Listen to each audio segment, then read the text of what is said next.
కాశీ బుగ్గలో 9 మంది తొక్కిసలాట్లో దైవ దర్శనాన్ని పోయి అక్కడ పూజా కార్యక్రమాలు పోయి 9 మంది తొక్కిసలాట్లో చనిపోవడం చాలా బాధాకరం. వాళ్ళ ఆత్మలకు శాంతి కలగాలని ఈరోజు మేము కొవ్వొత్తులతో మా నాయకులు కార్యకర్తలందరూ కూడా వాళ్ళకు నివాళులు అర్పించడం జరుగుతూ ఉంది. ఏదైతే అక్కడ ఒక దేవాలయానికి అంతమంది రష్ వస్తున్నారన్నప్పుడు పోలీసులు బాధ్యత తీసుకొని అక్కడ బందోబస్తు పెట్టి వాళ్ళందరినీ కూడా కంట్రోల్ చేయాల్సినటువంటి అవసరం ఉంది. ఈరోజు భక్తుల విషయంలో అయితే చాలా నిర్లక్ష్యంగా వ్యవహరిస్తూ ఉంది ప్రభుత్వం.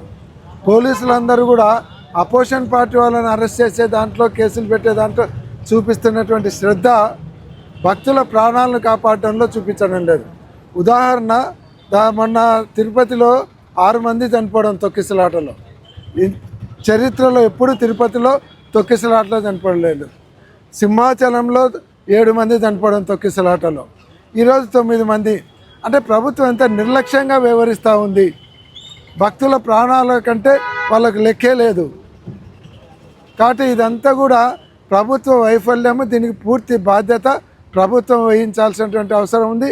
అంతేకాదు, ఈ ప్రభుత్వం వచ్చిన తర్వాత దేవుళ్ళకు అపచారం చేయడం కూడా, లడ్డు వివాదంతో ఈ దేవుళ్ళను రాజకీయాలకు వాడుకోవడం, దేవస్థానాలను రాజకీయాలకు వాడుకోవడంతో అప్పటి నుంచి దేవుళ్ళ పట్ల అపచారాలు జరుగుతూనే ఉన్నాయి.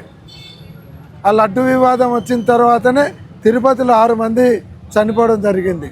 సింహాచలంలో 7 మంది, ఈరోజు 9 మంది. అంటే దేవుళ్ళకు అపచారం చేస్తే మళ్ళీ ఇటువంటి కార్యక్రమాలు జరుగుతూ ఉన్నాయి. ఆయనేమో పవన్ కళ్యాణ్ గారేమో ఇంకా 4 అడుగులు ముందరికేసి రాజకీయం అక్కడ సనాతన ధర్మం అని డ్రెస్ చేసుకొని ఓవర్ యాక్షన్ చేయడం. అదే కాకుండా ఈరోజు మనుషులతో పాటు అక్కడ తిరుపతిలో ఉన్నటువంటి గోశాలలో గోవులు కూడా చచ్చిపోతూ ఉన్నాయి. ఈరోజు దేవుళ్ళను ఆడుకొని ఇటు అపచారాలు చేయడము, ప్రజల పట్ల అట్లా నిర్లక్ష్యంగా వ్యవహరించడంతో ఈ కార్యక్రమాలు జరుగుతూ ఉన్నాయి. కాబట్టి దీనికి పూర్తి బాధ్యత వహించి ప్రభుత్వం వాళ్లకు 25 లక్షల రూపాయలు ఎక్స్గ్రేషియో ఇవ్వాలి.